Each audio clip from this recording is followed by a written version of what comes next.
Selamat datang di channel Jalan Keluar. Di sini kita ada Poco F6. Boxnya berwarna hitam dan kuning.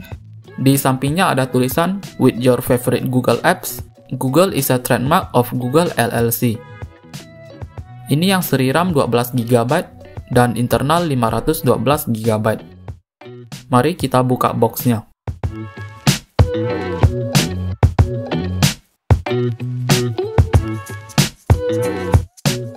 Ada SIM ejector, buku manual, ada case-nya. Case-nya berwarna abu-abu.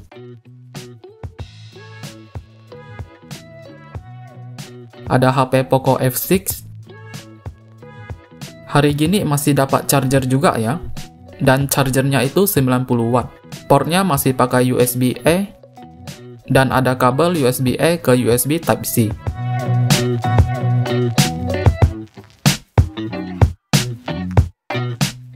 Flagship Snapdragon 8S Gen 3, 120Hz AMOLED, 90 watt turbo charging, 50 megapiksel kamera.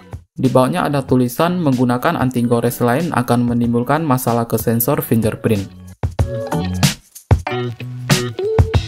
Kameranya gede banget ya. Belakangnya pakai bahan plastik. Kalau diketuk-ketuk itu suaranya kopong di dalamnya. Build di dalamnya enggak solid.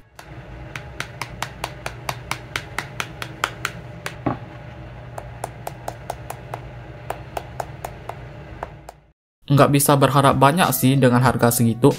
Ini udah dapat spek mantap dan layar AMOLED. Pasti ada aja yang dikorbanin untuk menekan harga.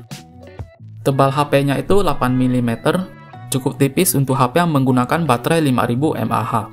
Dan juga mendukung pengisian daya 90 watt. Sayangnya tidak mendukung wireless charging. Durasi pengisian baterainya dari 4% ke 100% itu memerlukan waktu 42 menit. Dan berat HP-nya itu 180 gram. Di kanannya ada tombol volume dan tombol power. Tombolnya lumayan empuk dan tidak keras. Di bagian bawah ada loudspeaker, USB Type-C, mikrofon, dan SIM tray. HP ini mendukung dual SIM, dan sayangnya tidak ada slot micro SD card. Dan di atas ada loudspeaker, infrared, dan mikrofon. Desainnya saya suka, dengan dua kamera gede. Dan yang saya tidak suka itu flashnya. Menurut saya desain flashnya kelihatan norak dan merusak desain HP-nya. Jadi kelihatan seperti HP murah. Flashnya berbentuk ring. Ini posisinya mirip sensor fingerprint. Tapi ini bukan fingerprint. Fingerprintnya sudah memakai under display. Dan responnya juga sangat cepat. Ini getarnya sangat bagus ya. Terasa sangat detail. Getarnya mirip dengan HP Google Pixel.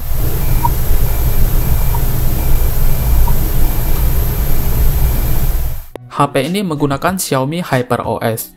Android 14. Ini bloatware-nya gila banget ya. Banyak game-game dan aplikasi nggak jelas. Langsung dihapus aja.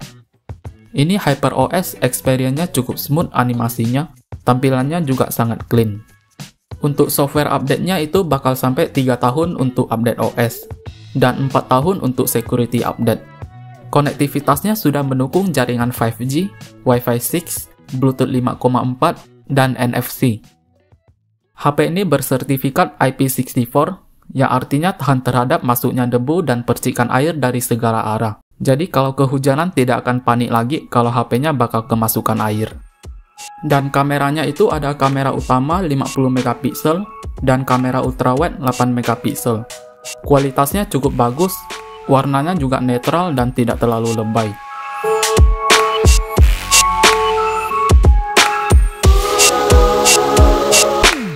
Low light-nya juga sangat bagus, noise-nya lumayan minim.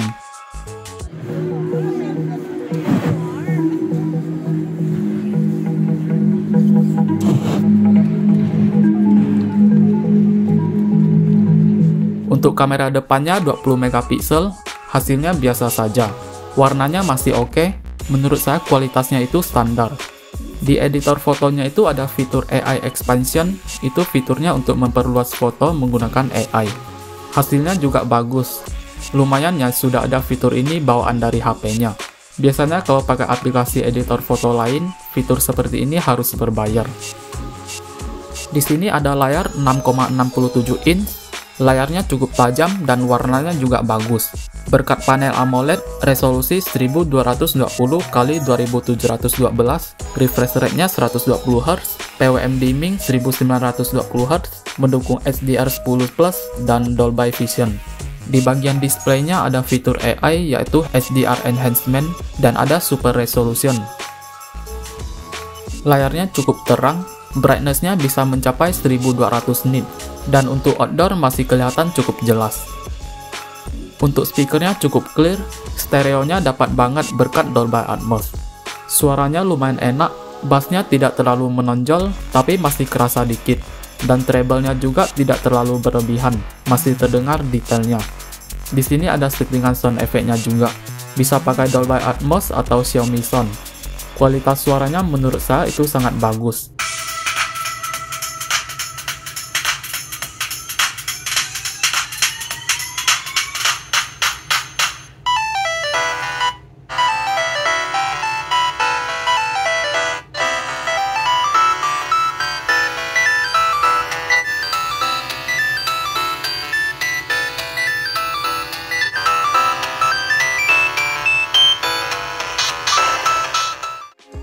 Performanya saat tes main Genshin itu settingan lowest, kecuali render resolutionnya itu medium dan anti-aliasingnya TAA, supaya gambarnya kelihatan tetap tajam, dan FPS-nya di limit ke 45 supaya lebih stabil dan menyesuaikan dengan kemampuan chipsetnya.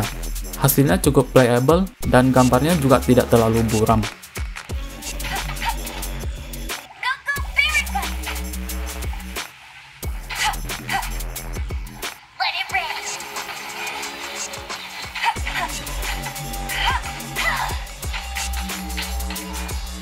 Dan juga saat tes GTA San Andreas definitif itu lumayan lancar, cukup enak mainnya dan tidak ada kendala sama sekali.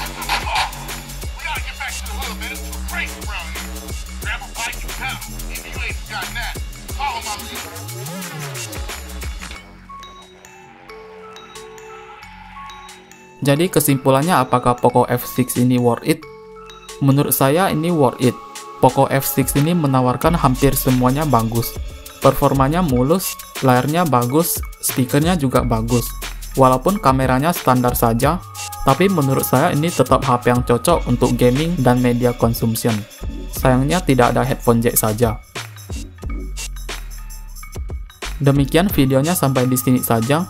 Sampai jumpa di video berikutnya.